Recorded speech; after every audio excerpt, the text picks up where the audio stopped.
ណាខ្លោចផ្សាម្នាក់ឯងខ្យល់បក់មកខ្លាំង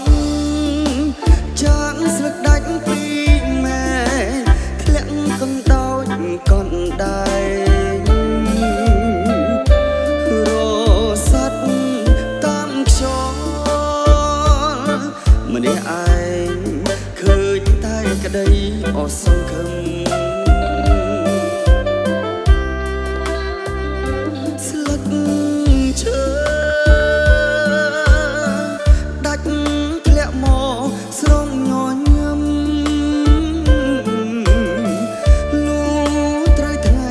ប្រែជាក្រៀមត្រូវសន្សើមព្រឹកប្រហីរលីបាត់រូ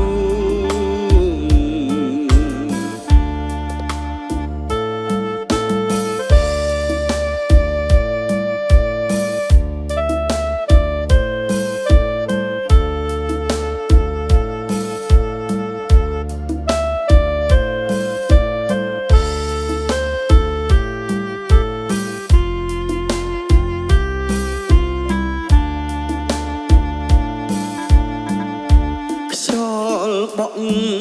មកខ្លាំងចាក់ស្លឹកដាច់ពីម៉ែធ្លាក់កណ្ដោចកណ្ដែងរស័ត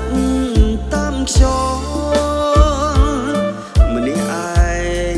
ឃើញតែក្តីអងសង្ឃឹមស្លឹកឈើមកស្រងញញឹមលូត្រូវថ្ងៃប្រែជាក្រៀមត្រូវសន្សើមព្រឹកប្រហីមរលីបាត់រូរលីបាត់រូ